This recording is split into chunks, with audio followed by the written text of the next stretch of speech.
समय निकाले हरि गुण गाने के लिए। जब तक तेल दिए में बाती जगमग जगमग हो रही। जब तक तेल दिए में बाती जगमग जगमग हो रही। चट गई तेल बुझ गई बाती ले चल हो रही। चट गई तेल बुझ गई बाती ले चल हो रही। चार जने आते हैं ले जाने के लिए। चार जने आते हैं ले जाने के लिए। हर कुछ तो समय निकाल हरि गुण गाने के लिए। अरे कुछ तो समय निकाल हरि गुण गाने के लिए। केस खाड़ जले जैसे सूखी लकड़ी, केस जले जैसे घास रे। खाड़ जले जैसे सूखी लकड़ी, केस जले जैसे घास रे। कंचन जैसी काया जल गई कोई न आया पास रे। कंचन जैसी काया जल गई कोई न आया पास रे। हरदम तू तैयार है पाप कमाने के लिए। हरदम तू तैयार है पाप कमाने के लिए। हर कुछ तो समय निकाल हरि गुण गाने के लिए। हर कुछ तो समय निकाल हरि गुण गाने के लिए। जय गुरुदेव, जय गुरुदेव।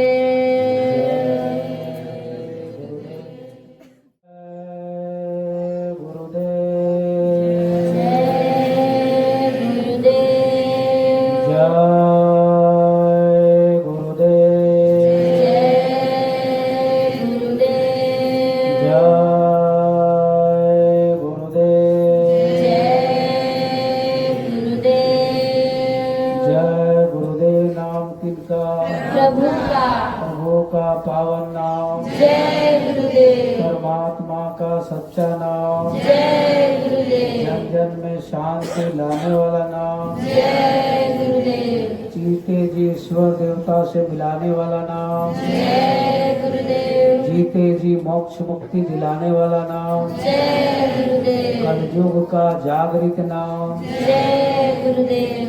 प्रेम से बोलिए जय गुरुदेव।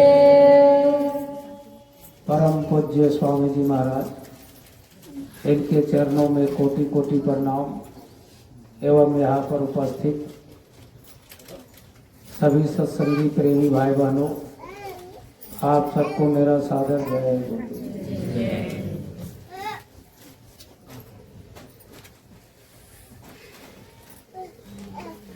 प्रेमियों, जीवन में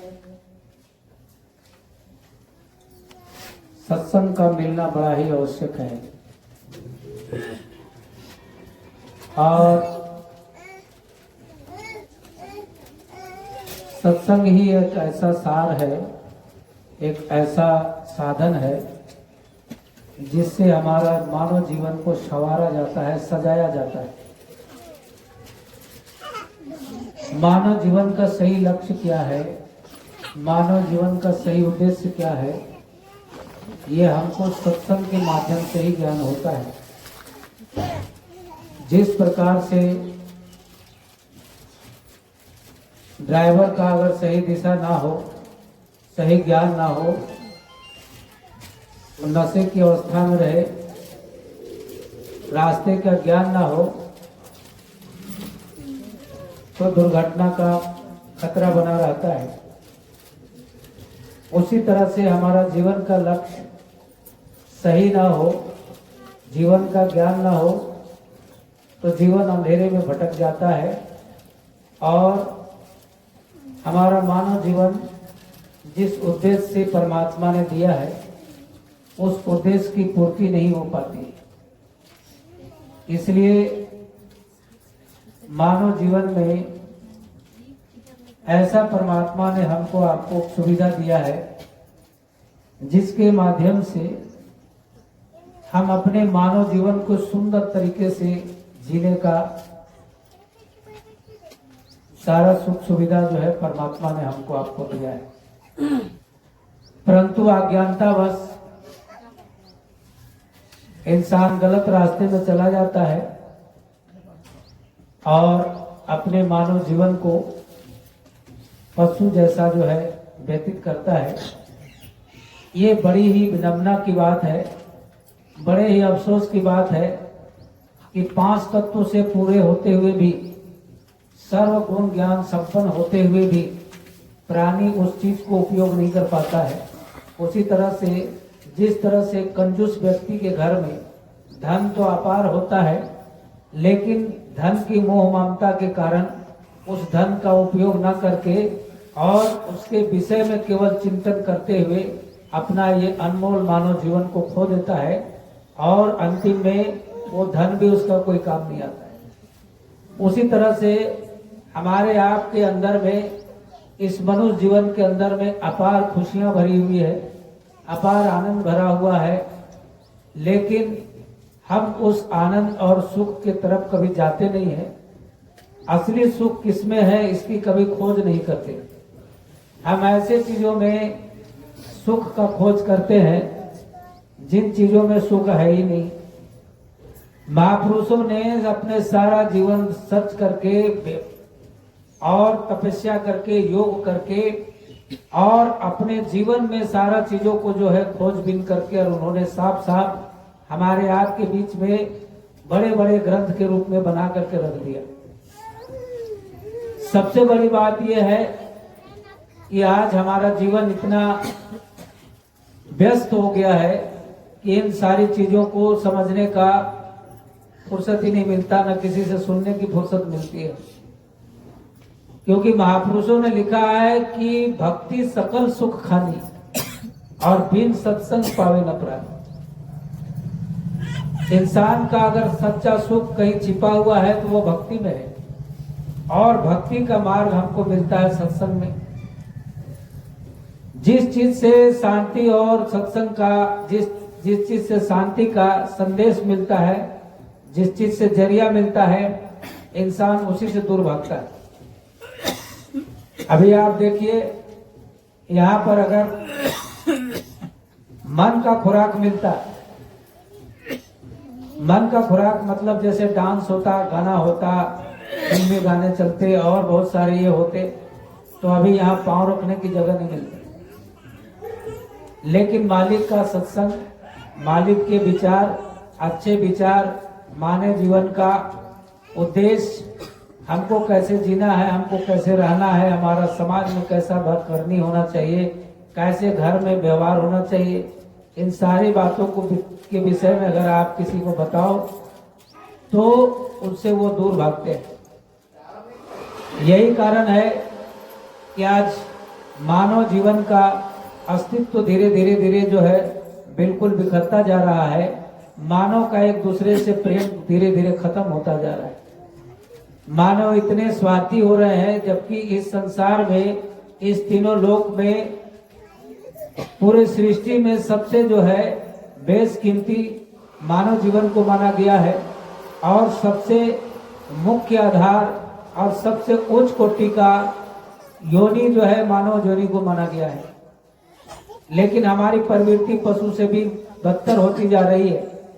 इसका कारण यह है कि हम पुराने रीति रिवाजों को, संत महात्माओं के भेद संत महात्माओं के उपदेशों को अपने दिल दिमाग से बाहर निकालना, अपने घर गृहस्थी में कैसी रहनी होनी चाहिए, कैसा अपने माँ बाप भाई बंधुओं के साथ में व्यवहार होना चाहिए, कैसे अपने मित्र के साथ व्यवहार होना चाहिए, इन सारे चीजों का वर्णन महापुरुषों ने पहले ही वेद पुराणों में भर के रख दिया। अभी आप देख लीजिए, द्वापर युग बीता है। द्वापर युग में कृष्ण भगवान यानी विष्णु भगवान का अवतार कृष्ण के रूप में हुआ था। जिस प्रकार से एक आम इंसान को स्कूल जाना पड़ता है, कॉलेज जाना पड़ता है, शिक्षा ग्रहण करना पड़ता है, तो यहाँ पर जो भी इस धरती पर अवतार लेते हैं, जो भी देवी देवता अवतार लेते हैं, इस मानव जीवन के सारी शैली को जो है उसको अपनाना पड़ता है। तो कृष्ण भगवान भी, कृष्ण जी को भी जो है पाठशाला में जाना पड़ा। संदीपनी मुनि के आश्रम में उस समय शिक्षा दिया जाता था और संदीपनी मुनि को ही उन्होंने अपना गुरु माना। वहां पर जो है कृष्ण जी की मित्रता जो है सुदामा से होती है। सुदामा शारीरिक रूप से भी कमजोर और आर्थिक रूप से भी कमजोर, यानी गरीब घराने से सुदामा बिलोंग करता था। गरीब घराने से सुदामा का रहनी सहनी था उसी तरह का। तो कृष्ण भगवान तो अंतर्जामी, भले ही मनुष्य रूप में आए थे लेकिन अंदर से जगे हुए थे। तो सुदामा से उनकी मित्रता हो गई। सुदामा कहे, भाई मैं आपसे दोस्ती कैसे कर सकता हूँ, आप कहे राजघराने से हो और मैं एक गरीब ब्राह्मण हूँ, आपकी हमारी मित्रता जो है कभी सक्सेस मतलब कभी जो है सफलता नहीं होगा, कभी जो है मतलब एकजुटता नहीं होगा, उसमें तालमेल कभी सही नहीं बनेगा। कृष्ण भगवान कहे कि भाई दोस्ती मैं कर रहा हूं, मैं तुम्हारे से दोस्ती जोड़ रहा हूं, तो जब मैं तुम्हारे से दोस्ती जोड़ रहा हूं तो दोस्ती का मित्रता को मैं ही निभाऊंगा, तुम्हारे सुख दुख में मैं ही तुमको मदद करूंगा, मैं तुमसे मदद कभी नहीं मांगूंगा, तुम्हारे से मैं मदद कभी नहीं मांगूंगा। तुम जैसी भी स्थिति में परिस्थिति में रहोगे मैं तुम्हारी मदद करूंगा। इस शर्त पर जो है दोनों के साथ में मित्रता हुई और मित्रता हुई। दिन प्रतिदिन जो है दिन बीतता गया, सब लोग घर गृहस्थी में आ गए, शादी विवाह हुई सुदामा का, घर परिवार भी हुआ, 2-4 बाल बच्चे भी हुए। लेकिन कर्म के अनुसार जो है इस संसार में सबको जो है अमीरी गरीबी दुख तकलीफ भोगना पड़ता है, क्योंकि जिन्होंने इस संसार को रचा है उसने पहले ही कह दिया, कर्म प्रधान विश्व रचि राखा और जो जस करहि सो तस पंचर।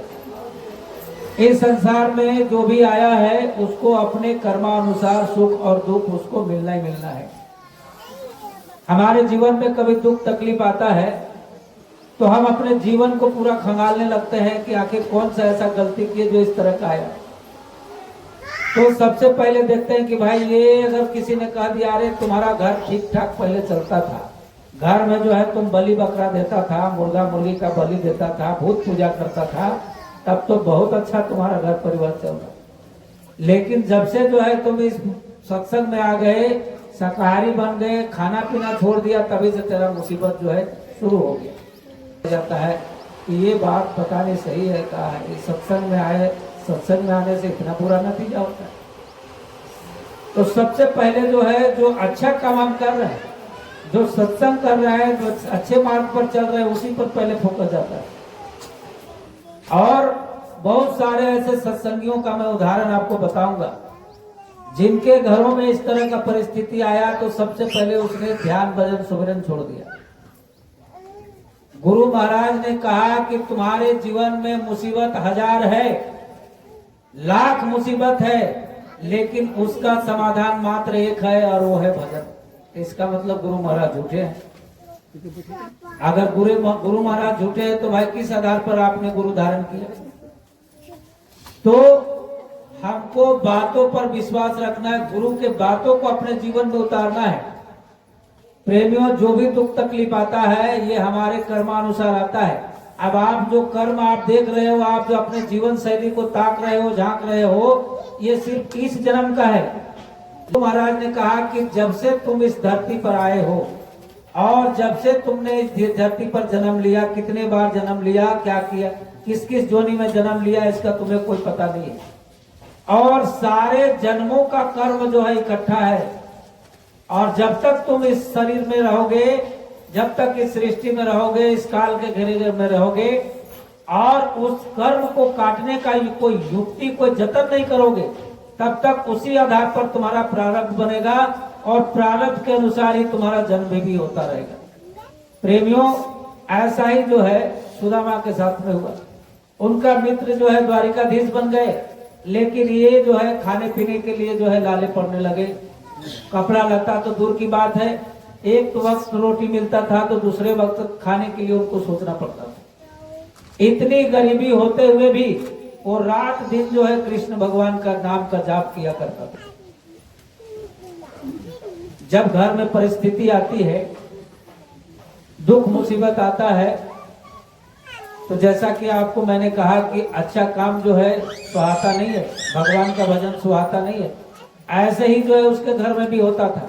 उनकी पत्नी जो है झिझक करके क्रोध में बोलती थी कि खाना पीना 2 दिन से जो है बच्चा लोग को भोजन नहीं मिला है, रोटी नहीं मिला है, खाना पीना नहीं मिला है, और तुम झूठ मूठ का बैठ करके जो है कृष्ण का जाप करते हो, तो क्या मिलता है तुमको? अभी तक तो तुमको इससे गरीबी मिला, इससे तो कुछ मिला नहीं। लेकिन कृष्ण भगवान का भक्ति में वो उसका अटल विश्वास था सुदामा का कि मुझे एक दिन इसी नाम से, इसी जतन से जो है मेरा उद्धार होगा। वो उनकी बातों को, अपनी पत्नी की बातों को वो सुन करके नजरअंदाज कर देता था, क्योंकि वो कृष्ण का सच्चा भक्त था। प्रेमियों, ऐसा जीवन जो है, ऐसा परिस्थिति लगभग सबके जीवन में आता है।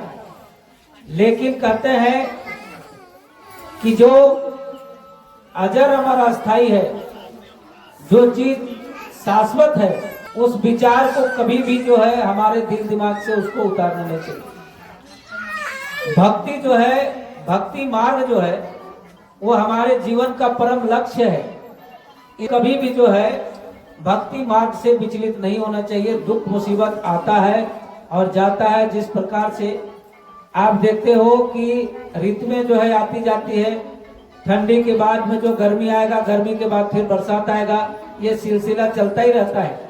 क्योंकि इस संसार को जिन्होंने बनाया है, ये परिवर्तनशील संसार है, और इस परिवर्तनशील संसार में दुख सुख जो है वो अस्थायी नहीं है। इस संसार में कोई भी चीज अस्थायी नहीं है। दुख के बाद सुख आता है तो सुख के बाद दुख आता है। केवल हमको आपको सब्र रखने की बात है। अगर आप सब्र रखोगे, क्योंकि जिनके शरण में आपने गया है, जिनका आपने चरण कमलों का बंदगी की है, उनको हमारे आपके विषय में सब पता है। एक एक पल का पता है कि हमको हमारी आवश्यकता क्या है, हमारी जरूरतें क्या है, उनको सब पता है। लेकिन गुरु महाराज ने कहा कि तुम्हारे कर्म कुछ ऐसे हैं जिन कर्मों को तुम्हारे शरीर के द्वारा ही उसको कटवाना है, और कुछ कर्म ऐसे हैं जिनको जो है ध्यान भजन करके कटवाना है, और तुम्हें ये सेवा करके कटवाना है। तो इस तरह से जो है गुरु के पास जो है गोरख धंधा होता है, जिनका विषय में हमको आपको पता नहीं होता। लेकिन हम संसार के माया मोह में फंसे हुए हैं, भाई बंधु के माया मोह में फंसे हुए हैं, बाल बच्चे के माया मोह में फंसे हुए हैं। इसलिए उनके दुख तकलीफ को देख करके हमको जो है बर्दाश्त नहीं होता है, और अनाप शनाप विचार जो है हमारे दिल दिमाग में आते रहता है। तो परिस्थिति जो है जब इस प्रकार की आई, तो उनकी पत्नी जो है उनको ताना मार दिया और कहा कि भाई तुम जिसकी जो है तुम जाप कर रहे हो, वो जो है राजा है, और तुम इतने विश्वास पर जो है तुम जो है ये करते हो, ये पूजा पाठ करते हो, उसकी बंदगी करते हो, उसका सुमिरन करते हो, तो क्यों नहीं उससे धन दौलत मांग लेते हो कि भाई हमारा गरीबी घट जाए, गरीबी दूर हो जाए। तो सुदामा जो है वो पक्का भक्त था, अंदर से भी और बाहर से भी। किसी भी परिस्थिति में वो डिगने वाला भक्त नहीं था। लेकिन लास्ट में जो है गरीबी जो है ऐसा चीज है जिससे इंसान विवश हो जाता है, और विवशता जो है उसको न चाहते हुए भी उस दिशा में उसको ले जाता है। तो कहा ठीक है, अगर तुम ऐसे कह रहे हो तो तुम्हारे कहने पर मैं जाऊंगा उसके पास। और उन्होंने जो है अपनी पत्नी से कहा कि भाई अगर दोस्त के पास मैं जा रहा हूँ, मित्र के पास जा रहा हूँ, बहुत दिनों के बाद जा रहा हूँ, तो हमको जो है कुछ ऐसा कुछ दे दो जो मैं कुछ पड़ोस में से जो है, पड़ोस में से उसने जो है थोड़ा सा पड़ोसी से चावल मांग करके लाया और उस चावल को मोटरी बांध करके वो ले। मैं इसलिए आपको बता रहा हूँ कि हमारी व्यवस्था जो है दिन प्रतिदिन बिगड़ते जा रही है। उस संदर्भ में जो है ये कहानी बड़ा सटीक होता है। तो वो जो है चला गया, जाते जाते जो है कृष्ण भगवान कई जगह उसको अपना भी किए। तो जब कृष्ण भगवान के दरबार में वहां पहुंचे तो द्वारिका नगरी जो है इतना संपन्न था कि वहां पर कहीं भी गरीबी नाम का कोई चीज नहीं था। दरिद्रता जो है बिल्कुल कोसों दूर था उस देश से। तो जैसे ही वहां उस नगर में सुदामा पहुंचते हैं तो फटे चिटे हाल, कपड़ा लता फटा हुआ और पांव में जूती नहीं, सिर पर पगड़ी नहीं। तो लोग वहां का देख करके लोगों ने सोचा कि भाई ये कोई दूर का जो है मतलब ये है, ये घूमने वाला है। तो कोई गरीब भी मतलब बहुत सारा लोग अनाप शनाप जो है दिमाग में लाने लगते हैं कि भिखारी है या पागल है। इस तरह से जो है लोग अपनी मानसिकता में सोचने लगते हैं। तो वो तो कृष्ण भगवान से मिलने के लिए गया था। लोगों ने जानबूझकर उनको गलत रास्ता भी बताया कि देखिए इधर अगर उनका राजा का घर है तो लोग बताया कि इधर, ऐसे उससे मजाक उड़ाया लोगों ने। कुछ लोगों ने जो है बता भी दिया। जब खोजते खाजते जो है जब वो राजा के महल के पास पहुंचा तो राजा के दरबारी घुसने ना दे। कहा कि अरे भाई आप द्वारिकाधीश से क्यों मिलना चाहते हो? लोगों ने सोचा कि कहीं ये कोई मांगने तो नहीं आया है, ये वैसे फटा चिटा हाल में है, कोई मांगने तो नहीं आया। तो उन्होंने कह दिया कि भाई ऐसा है, मैं द्वारिकाधीश से इसलिए मिलने के लिए आया हूं कि द्वारिकाधीश जो है हमारा बचपन का दोस्त है। अब ये बात जो है उन लोग का दिल दिमाग में जरा भी जमने नहीं लगा। कहा कि कहाँ राजा और कहाँ ये फटा चिटा ब्रा, ये गरीब भिखमंगा, और ये कहाँ से इसका दोस्ती हो सकता है? बोले अरे ब्राह्मण देवता, आप कहीं सपना तो नहीं देख रहे हो? अरे आपकी मित्रता उसके साथ कैसे हो सकती है? वो कहाँ राजा और कहाँ आप हो? कहा अरे भाई मैं सच बोल रहा हूँ, बचपन में हम लोग दोनों एक ही साथ में पढ़े हैं, एक ही गुरु का शिष्य है, इसलिए आप हमसे उनको मिलवा दो। तो बड़ा जिद करने पर जो है एक उच्च पद का एक आदमी जो है अंदर से बाहर, महल के अंदर से बाहर आता है। तो उनके पास जो है ये अपना अर्जी रखता है कि भाई देखिए कुछ भी है कम से कम हमको जो है द्वारिकाधीश से मिलवा दी।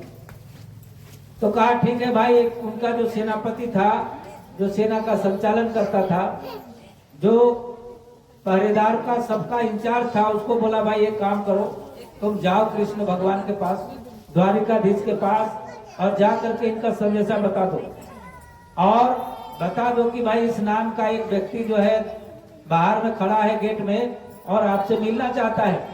अगर वो कहे कि अगर मुझसे हमको मिला दो तो इनको जो है सम्मान पूर्वक ले जाना, मिला देना, और अगर ना कहे तो कुछ दान दक्षिणा दे करके इनको विदा कर देना। उनका अपमान उन्होंने नहीं किया। तो गया कृष्ण भगवान तो अंदर जामे, उन सब अंदर से देख रहे हैं कि भाई मेरा मित्र जो है बड़े मतलब भटकते हुए आया है, बड़ा ही दुख तकलीफ काटते हुए यहाँ पर आया है। अब वहां पर जो है जब सूचना गया तो आप यकीन मानिए, जिस व्यक्ति के विषय में उन लोगों को तमाम प्रकार की अंदेशा हो रहा था, जिनको महल के अंदर घुसने नहीं दिया जा रहा था, गेट के अंदर पार नहीं होने दिया जा रहा था, केवल सुदामा का नाम सुनते ही कृष्ण भगवान अपने गद्दी को छोड़ दिए कृष्ण जी सुदामा सुदामा का नाम सुनते ही अपने गद्दी को छोड़ दिए और उसके बाद में चप्पल तक नहीं पहने, सिर में मुकुट तक नहीं पहने और ऐसे पागलों की तरह जो है महल में से भागते हुए बाहर निकले। कोई दासी टकराया, कोई नौकर चाकर टकराया, देख करके लोग हैरान हो गए कि आखिर आज द्वारकाधीश को हो क्या गया। इनको कोई प्रेत उरेत तो नहीं लग गया, कोई सदमा तो नहीं हो गया, ये भागते हुए जा कहां रहे हैं, कौन ऐसा शख्स बाहर में आ गया जो सबको जो है ढकलते हुए जो है बाहर निकल। ये क्या है? कृष्ण भगवान ये दिखाना चाह रहे थे कि मित्रता में अमीरी और गरीबी का तालमेल नहीं होता है। दोस्त को, मित्रता को, रिश्ते को कभी भी धन दौलत से तौलने का कोशिश मत करना, क्योंकि मित्रता का वजन जो है इससे कई गुना ज्यादा भारी है। वो इस चीज को दिखाए और गिरते पड़ते जो है वो गेट के बाहर आए, तब तक सुदामा जो है बहुत देर इंतजार किए। तो उनको लगा कि भाई लोग सही बोल रहा है, मैं गरीब हूँ और फटे चिट्टे हाल में हूँ, हो सकता है कि उनको जो है मेरा पास आने में शर्मिंदगी महसूस हो, इसीलिए जो है इतना लेट कर रहे हैं। इससे अच्छा है कि भाई अपना मित्र का जो है अपमान ना हो, इसलिए यहाँ से जाने में ही भलाई है। वो ऐसा सोच करके जो है वो दरवाजे से जो है दूर चला गया। आ करके जब पहरेदारियों को कृष्ण भगवान पूछे कि भाई तुम जो है ये मेरा सुदामा जो है यहाँ पर आया था और वो दिखाई नहीं दे रहा है, तो बोले अरे बोले महाराज वो तो जो है इधर चला गया, बहुत देर इंतजार किया आप नहीं आए तो फिर इधर चला गया। सोचिए कि जो कालीन से पांव नीचे नहीं जाता, वो व्यक्ति जो है खाली पांव दौड़ करके पूरे नगर में जो है उनको ढूंढना शुरू किया। ये नहीं कि रथ मंगाया और रथ में सवार होकर के उनको मतलब ढूंढने गया, सो बात नहीं है। पैदल उसी हालत में खाली पैर में वो सुदामा को ढूंढने निकले। तो ऐसा उन्होंने क्यों किया? क्योंकि सुदामा जो है अपना घर से द्वारिका तक वो पैदल आया था, इसलिए अपने मित्र की कर्जा को चुकाने के लिए वो भी पैदल जो है वो चाहते तो अपने रथ मंगा करके और रथ से जो है उसको खोज सकते थे, लेकिन उन्होंने पैदल जो है घूम करके और सुदामा को खोजा। और उसके बाद में खोजते खोजते जब मिला तो पूरे नगर वासियों के सामने उस फटे चुटे, उस मैले कुचले और उस मतलब बदसूरत दिखने वाले उस गरीब सुदामा के साथ में गले मिले। अभी अगर आप गरीब हो जाओ और आपके सगे संबंधी साइड सब सामने से गुजरने लगे तो शर्म के मारे जो अगर थोड़ा मैला कुचला पहन के रखो तो आपके तरफ देखेगा नहीं, कहेगा अरे अभी जाएंगे तो आएगा तो राम सलाम करेगा, हमारा बेइज्जती हो जाएगा। लेकिन वो कहा द्वारिकाधीश जो तीनों लोक का स्वामी, उसने पूरे नगर के सामने जो है सुदामा को गले लगाया, और गले ही नहीं लगाया, दोनों इतना रो रो करके बेहाल हो गए कि उनके सारे कपड़े भीग गए। और उसके बाद में उसको ला करके और उसके बाद में जो है रथ में बैठा करके और उसके बाद में जो है फूलों का वर्षा उसके ऊपर किया गया, प्रेमी उस गरीब ब्राह्मण के ऊपर, क्योंकि वो उस गरीबी में उसका भक्ति छुपा हुआ था। उसने अटूट भक्ति किया, गरीबी को झेलते हुए, परेशानी को झेलते हुए, सब कुछ को झेलते हुए उसने सुमिरन कभी नहीं छोड़ा। ये सबसे बड़ा शक्ति था उसका। और उसी शक्ति से रीझ करके कृष्ण भगवान कहे अपने पत्नी से, रुक्मिणी से कहे कि रुक्मिणी कभी कभार इस धरती पर जो है ऐसे भक्तों का समागम होता है, ऐसे भक्त पाकर तो मैं भी धन्य हो जाता हूं, जिन्होंने लाख मुसीबत को झेलते हुए, सारे दुख तकलीफ को झेलते हुए, बाल बच्चे का भूखा प्यासा को त्यागते हुए, इसलिए कभी मेरा नाम जपना नहीं छोड़ा। और उसको फूलों की वर्षा स्वागत करते हुए महल के अंदर में ले गया, उनकी तीनों पटरानियां उनकी आरती उतारी, और उसके बाद में उतना ही नहीं, अपने सिंहासन के ऊपर जो है उनको बिठाया। जिस गद्दी में, जिस सिंहासन पर कृष्ण भगवान बैठते थे, राजा का सिंहासन में केवल राजा ही बैठ सकता है, लेकिन उन्होंने अपने सिंहासन पर उनको बिठाया और बैठा करके कोई दासी से उसका पैर नहीं धोया। सोने का परात मंगाया, सोने का परात, और उसके बाद खुद उन्होंने जल से उनका पैर नहीं धोया, अपने आंसुओं से उसका पैर धोया। ये है मित्र की परिभाषा।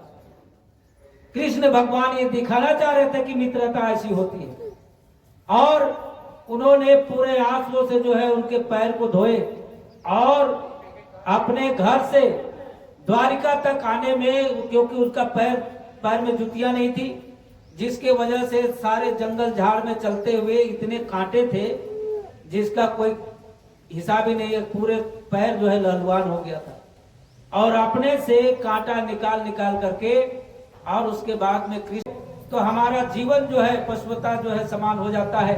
अभी आप कहीं गांव अंधेरे में आप कहीं रास्ते में चले जाओ, अगर कोई जो है जा रहे हो रास्ते में, कोई गारंटी नहीं है, अगर आपके पास में साधन नहीं है तो कोई आपको बाइक पर बैठाएगा भी नहीं।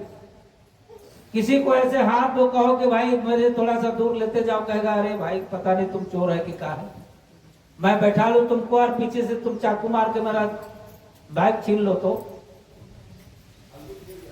आदमी का विश्वास आदमी से उठ गया है, क्योंकि माहौल ही ऐसा बन गया है।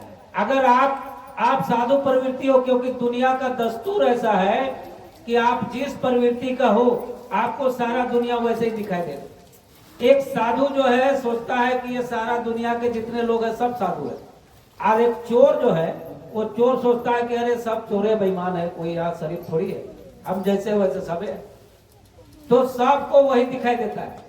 तो वैसे ही अभी इस समय में इस प्रकार का प्रवृत्ति बन गया है लोगों का कि भक्ति से लोग कोसों दूर होते जा रहे हैं, इंसानियत धीरे धीरे खत्म होते जा रही है। और जब इंसानियत ही खत्म हो जाएगा तो फिर मानवता, इंसानियत का गुण उसके अंदर में कहाँ रह जाएगा। इसलिए प्रेमियों, हमारे जीवन में सत्संग बड़ा ही जरूरी है, और अगर ये सत्संग हमको आपको नहीं, अगर आप हमारे जीवन में धारण करते हैं, तो ये सत्संग के बगैर जो है ये मानव जीवन जो है बिल्कुल ही अर्थहीन हो जाएगा। इसलिए प्रेमियों, मानव जीवन का सत्संग से जुड़ना बड़ा ही जरूरी है। उससे पहले आपका त्रेता युग बीता, त्रेता युग में भी देखिए आप, वहां का पारिवारिक जीवन को आप देख लीजिए। पारिवारिक जीवन इतने सुंदर तरीके से जो है गोस्वामी जी ने उसका वर्णन किया। राजपाट जो है, राजपाट के चलते जो है थोड़ी सी परिवार में बहसबाजी हुई, और उसके बाद में जो है उथल पुथल हुआ, लेकिन बाद में जो है फिर भी ठीक ठाक हो गया।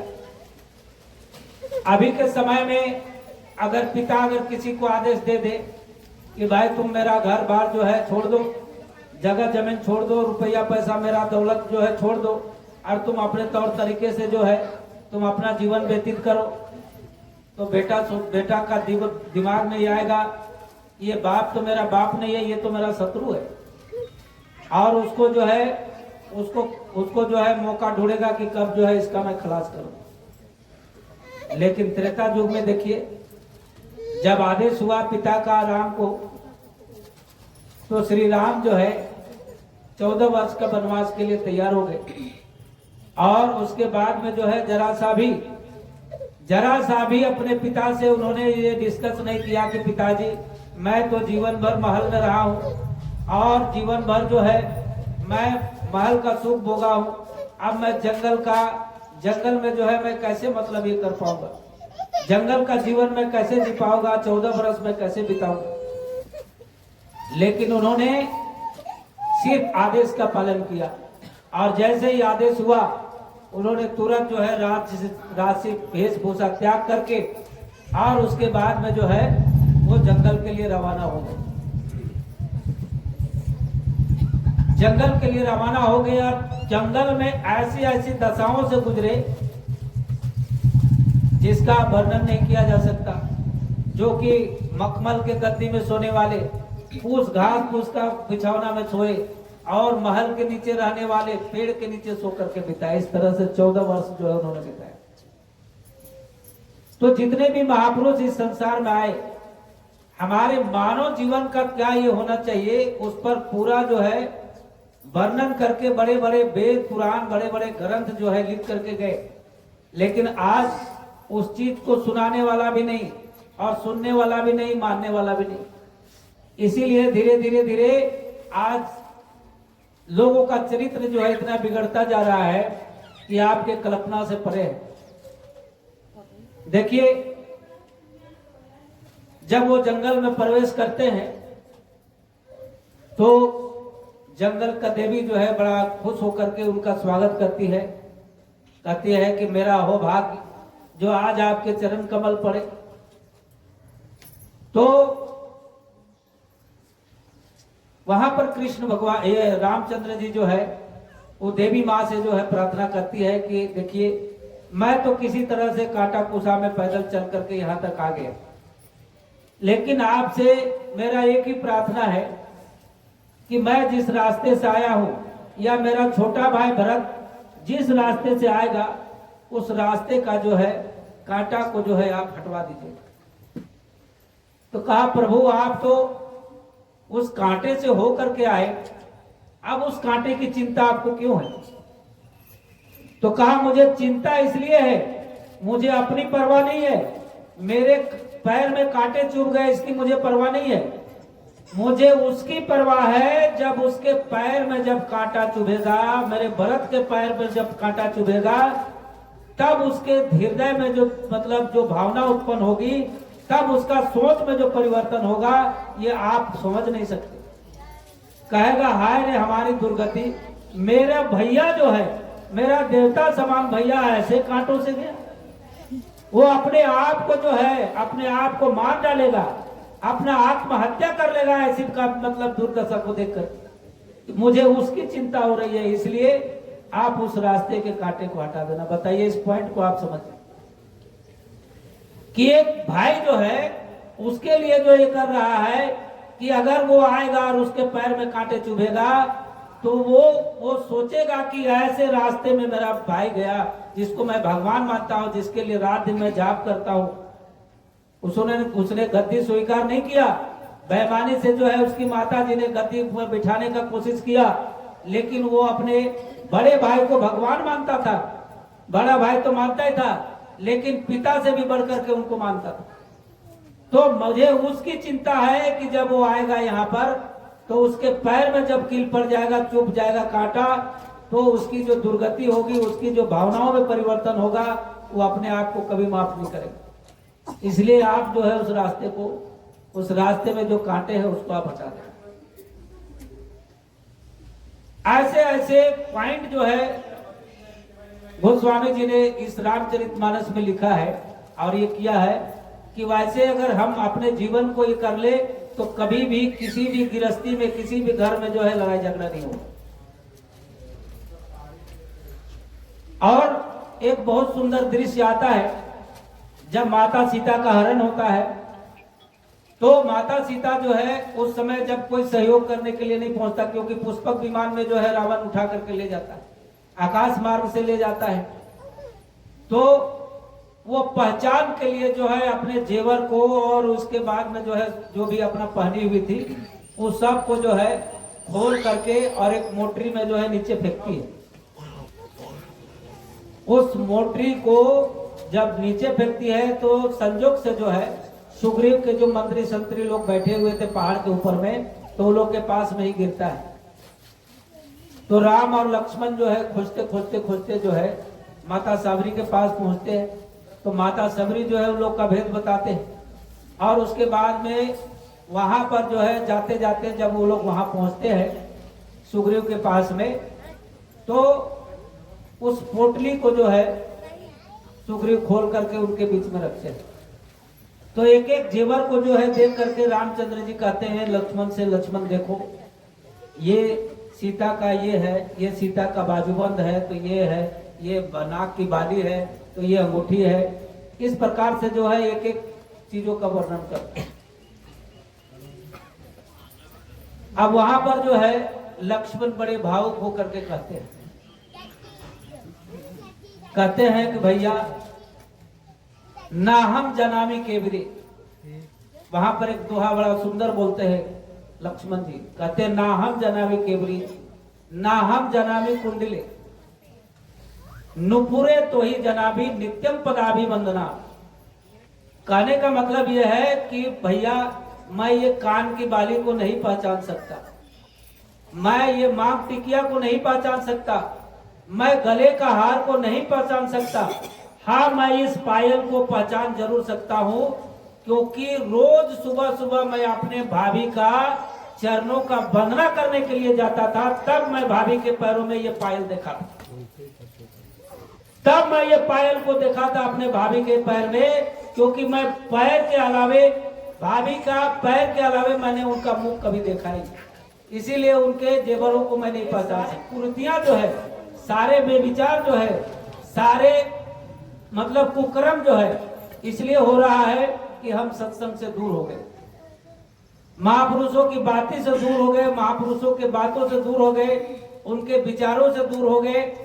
और जो अभी जो है, जो दूसरे देशों का जहाँ के धर्म कर्म को लोग मानते नहीं, वैसे देशों का जो है, वैसे जगहों का हम नकल करना शुरू कर दिए, जिसके वजह से जो है हमारी सभ्यता जो है धीरे धीरे धीरे धूमिल होते जा रही है। और हम अपने आप को उस माहौल में नहीं, हम उस माहौल में नहीं मतलब ये कर पा रहे हैं, अपने आप को नहीं सजा पा रहे हैं, जिसका कारण हमारा जीवन जो है दुखमय हो रहा है।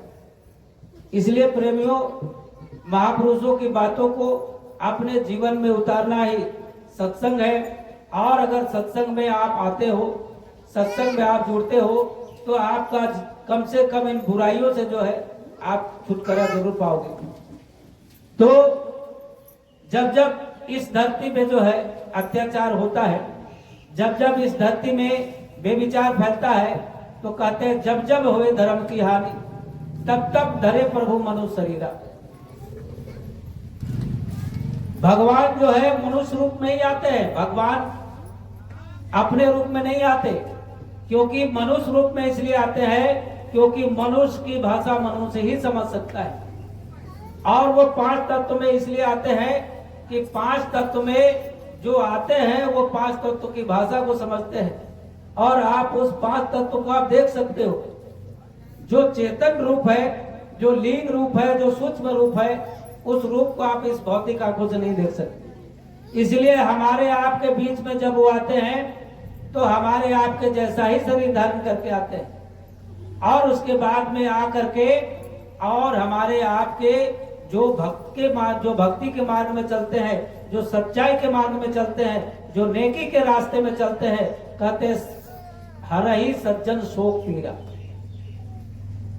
वो अवतार लेकर के आते हैं, और जो भक्ति के मार्ग पर चलते हैं, जो सच्चाई के रास्ते पर चलते हैं, उनको जो है वो मदद करते हैं और उनके दुख को दूर करने का प्रयास करते हैं। तो जब जब जो है धर्म का लोप होता है, तब तक वैसे महापुरुष इस धरती पर आते हैं। गुरु महाराज ने कहा कि मुझे ये जय गुरुदेव नाम 18 घंटा जो है मैंने तपस्या किया, जाप किया, गुरु की कृपा हमारे ऊपर हुई।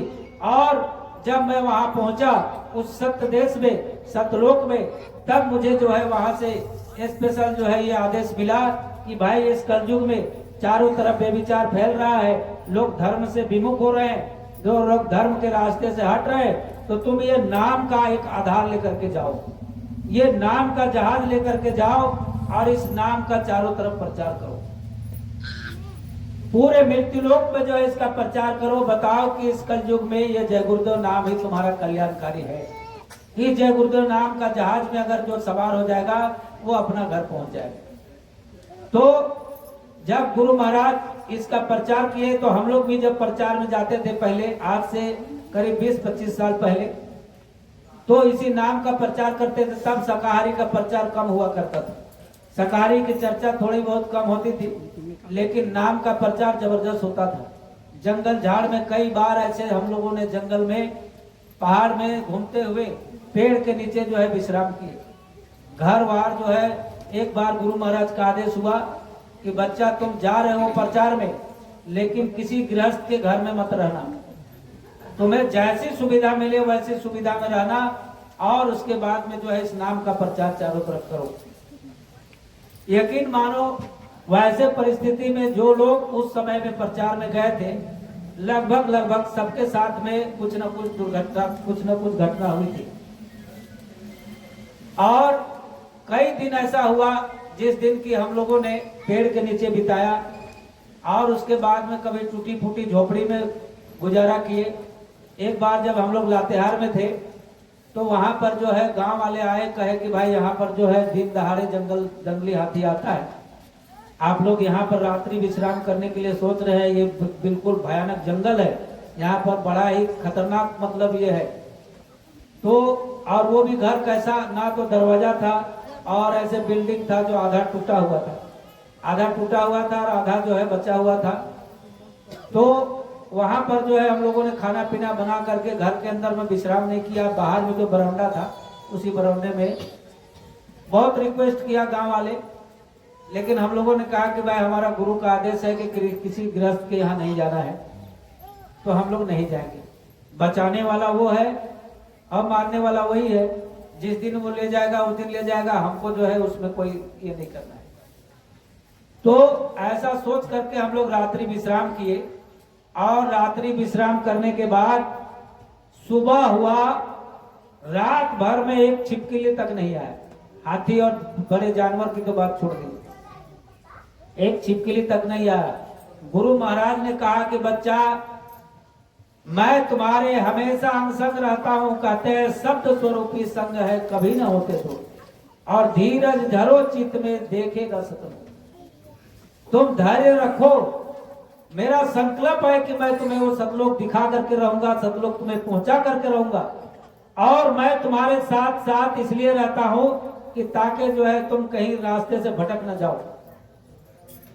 इसलिए प्रेमियों, हमको आपको जो है चिंता करने की जरूरत नहीं है, चिंता उन्होंने अपने ऊपर ले लिया है।